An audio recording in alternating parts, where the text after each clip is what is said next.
Zimin yüzündeki, bugün gündeki insanların nüfusu 7 milyard, 200 yoki 300 milyon etrafında hesaplanmadı doğru. Muşu insanların hemmisi bir xil xas mijazli yaratılgan insanlar. Endi hemmisinin bir öz aldığı bir yönünüşü var. Hayatta bir xil yaşaydı hemmisi. Lekin Allah subhanahu ve taala muş insanlarını şunca türlük alahidilikka, xas mijazga ayırım yolga ega muş insanlarını fakat ve fakat iki türgülem ayırdı. İnsan özünün dünyadaki kılgan etkenleri bilen, dünyadaki seyirleri bilen, yani yaşaş uslubu bilen iki türlülükle buludu. Sure Leyli'ninki 5-6 ayet bu iki türlülük ölçemini bizge biridu. فَأَمَّا مَنْ أَعْطَى وَاتَّقَى وَصَدَّقَ بِالْحُسْنَى وَأَمَّا مَنْ بَخِلَ وَكَذَّبَ. Bu şekilde. Birinci türlük insan, özünün vazifesini tanıgan insan. Cennet için yaratılganlığı işengen. Ziminning bir vazifelik vaqt ekanligini, o'tkinchi davr ekanligini, imtihon maydoni ekanligini, o'zining bu yerda vazifasini ado qilayotganligini tunigan inson. Tabiiyki vazifelik odam nima ish qiladi? Uzluksiz vazifasini ijro qiladi. Beradi, yani hayotini bu vazifasi uchun beradi. Aradığını oylamayın. Çünkü vazifelik adamның işi bu. Çünkü o aradığını vazife tükegenden keyin imtihan meydanına çıqqandan keyin almoqchi. Ana onda birinci türlük insan beradigan insan. فَأَمَّا مَنْ أَعْطَى وَاتَّقَى وَصَدَّقَ بِالْحُسْنَى. Bu birinci türlük insan. Ama yeni bir türlük insanlar ne olursa özünün dünyadaki vazifesini tanımadı.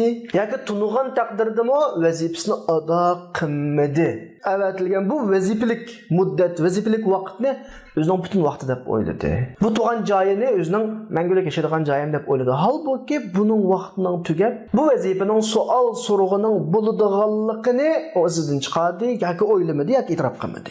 Bu insonlar qanday, bu tipdagi insonlarning xarakteri nima desa, elish. Çünkü o vazifasi yo'q uningki. Vazifasi bor deb o'ylamaydi. U qurbonlik beraman deb o'ylamaydi. Biradigan narsa yo'q, ular oladi. Ana o'ganda beradigan top ve aladigan top bo'lib insonlar ikkiga bo'linadi. Ya'ni bir biliki hayotini bu hayot uchun beradi. Yani o'zining vazifasi uchun beradi. Kishilarga manfaat yetkazadi, insonlarga xizmat qiladi, jamiyatga xizmat qiladi, millatiga xizmat qiladi, diniga xizmat qiladi, beradi.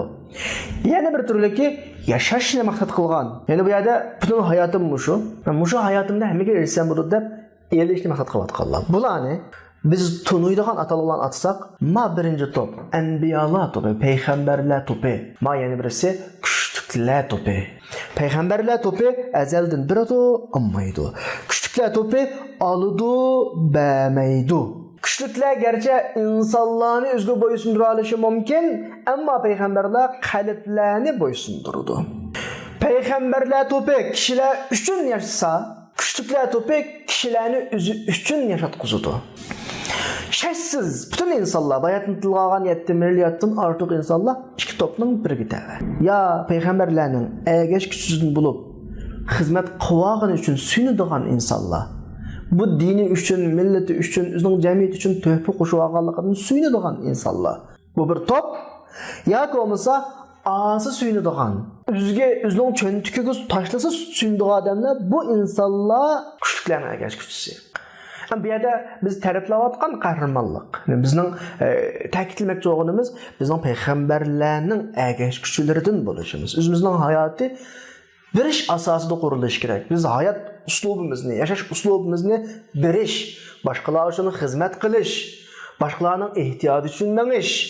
Buning asosida qurishimiz kerak hayotimizni. Tabiiyki, elishimiz mumkin, ammo hayot prinsipimiz berish asosida quriladi. Yuqorisi jonimizni, oddiysi kichkina melimizni shuni birimiz. Ammo olimiz, bermaymiz, bu payg'ambarlar to'pi emas.